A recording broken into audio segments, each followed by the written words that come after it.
or conflict is a natural phenomenon in every relationship, and it's important for us to find the right tools that would help us navigate conflict anytime they arise in a relationship.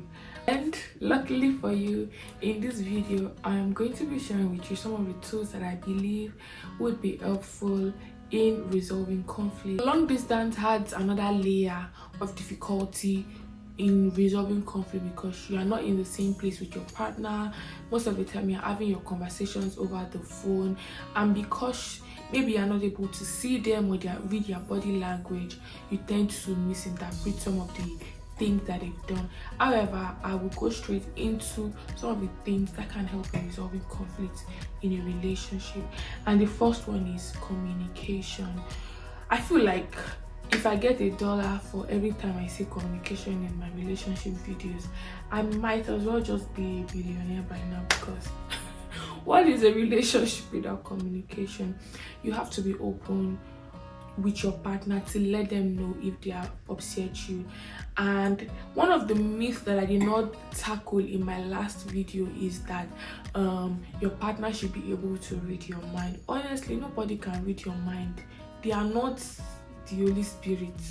You have to be able to open your mouth to let them know if they have done something to upset you. That's not the time to start giving silent treatment. I, for one, I hate silent treatment, and it just shows that there's a little bit of work that needs to be done if you are someone that are not able to open up to your partner if they have done something wrong to you. You know, communication is saying that, babe, what you've done is upsetting to me.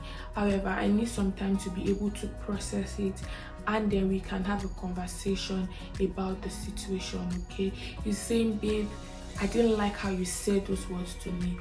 You know, he's saying those things, babe, I didn't like that you promised that you were going to take me out today, but you didn't take me out. Babe, you said that you were going to help me with this particular activity, but you didn't help me with it. This is the reason why I'm upset. You need to be open. You need to communicate with your partner. So the second one is to focus on the solution and avoid blaming. Honestly, I know that this one might be a little bit difficult, because you know, the matter is that when conflict happens, there's always two sides to the story. There's always a contributing factor from the other person's own end. And yes, so avoid the you word. You always do this, you did that, you did this. No. So then how do we move forward from this? Do you understand it? What you need to do is to focus on how best the person can help you moving forward. So for example, you can say, babe, this is how best you can help me with this thing. So, you know, for example, this is how best you can help me spiritually, emotionally, physically, and all of those things. Give them tips on how to help you, because the truth of the matter is that you can say you did this, you did that, but then how can you help them not to do that? Okay, babe, I would appreciate it if you not speak to me in this tone. Okay, babe, I would appreciate that you give me a bit of space anytime I'm upset, so that I do not react to you angrily, and that we're able to reach a middle ground in the future. Do you know, just let them know how they can help you. Give them solution, because the truth of the matter is that, especially when both of you are just starting out in a relationship, or maybe you just got married, you need to tell your partner how best to treat you, because what the matter is that they might have an idea, okay, let me do this, let me do that, but it might not necessarily be helping. Like I said, in love language, your husband might be the person that likes to do words of affirmation, but you like to receive gifts, and is doing word of affirmation every day, like, Oga, I don't feel loved right now. What I want is that buy me flowers. You need to communicate, because if you don't do that, then it's not going to help things, basically. So the third one is to find out the apology language. Just like just like love languages, we also have apology language. So these are the types of apology languages that we have. Number one, we have expressing regret. We also have accepting responsibility, we have making restitution, we have genuinely repenting, and we have requesting forgiveness. So I am going to talk about one or two of this type of apology language. So for example, I am honestly so sorry that I broke your trust. I know that we've already had this conversation about this particular thing, and I feel so bad that I did this to you and I break your trust. I am sorry. That is you expressing regret. Okay, for people that want you to ask for forgiveness is, I did this to you, can you please forgive me? You know, because sometimes maybe your partner is someone that likes it when you ask for forgiveness, and they are not the kind of person that you want to be apologizing to them using the apology language of taking responsibility. Your partner might feel as if you didn't apologize to them. Do you understand? That is why it's best that you ask them that, how well would you want me to apologize to you anytime we have a conflict? So that some people just say, oh, I shouldn't have done that, and I'm really sorry that this happened, you know, expressing regret, and they're like, oh, they are fine with that apology. So the fourth one is that do not bring up past mistakes or past misunderstanding. That one I don't even like it. That's what you did 2 years ago. That's what you did 3. Of what use is that one now in this whole scenario? How does that make things better? It doesn't make things better. Okay, never for once bring up past arguments, or especially the ones that has been settled and that the person had already apologized for and has moved on from. Do not bring up past mistakes. It doesn't help any matter.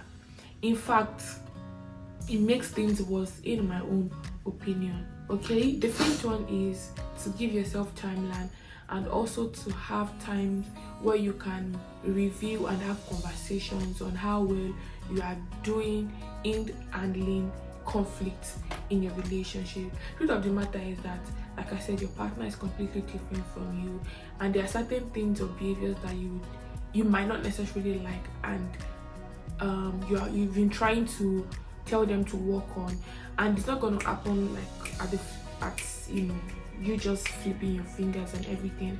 It's going to require them to put in effort, and it's going to take time. That's why you need to be patient with them to correct certain things.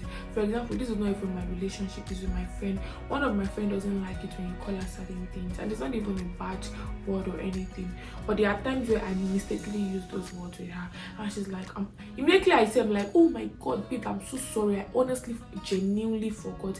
And that was like in the earlier stages of her asking me not to say those things around her. And right now I don't say, because I'm already used to it. Because imagine if at that time she now got so mad, it's like, oh, I'm not doing it again because you did this. No, you know, you need to give people grace to understand that they haven't been with you before. This is a new relationship, and then give them time to work on those things that you've complained about. And might I say that it's not toxic thing, so before you say that, Mokbe said, I didn't say it too. Anything that is toxic, don't give anybody time to do it. You know, don't give anybody time to change or work on it. If any situation is toxic or abusive, my brother and my sister, please walk out of it and get the help that you need, okay? But for certain things that are not toxic and you think that they can work on, give them time to work on it. Also, it's important as in a relationship to have conversations around how best to handle your conflict. So okay, last month or the last 6 months we had about 5 or 3 disagreements, and how did we handle those disagreements? Or maybe when you initially started a relationship, you were arguing every other day, but now 5 months into the relationship, you're arguing once a month. You know, that's to show that you guys are handling your conflicts better than when you started your relationship, okay? So those are the things that I want to say. Also, please, I know that a lot of us do not like confrontation and we like to sweep things under the rug. However, not addressing arguments or conflicts would lead to resentment of your partner, because you feel like they should know now. See, they don't know that what they are doing. No, they don't know. Some people know, but because you are not bold enough, or you yes, yeah, it's bold enough. Actually, you're not bold enough to confront them, to say no, this has to stop, you cannot do this to me, or this can no longer continue. Then they keep on doing it because they know that at the end of the day, just because you want peace, and that peace that you think you want is you're not going to have peace of mind, because you're not able to say your mind and let them know that they've wronged you. Okay, so in order not to have resentment against your partner, you need to let them know and have those difficult conversations. So like I said, conflict in itself is not a bad thing. It is how you handle the conflict that matters. In fact, conflict is a pointer to how well you are doing in your relationship. Okay, I hope you found this video very, very useful. Please share this video to someone as well. Don't forget to like this video and also subscribe, and I'll see you in the next one.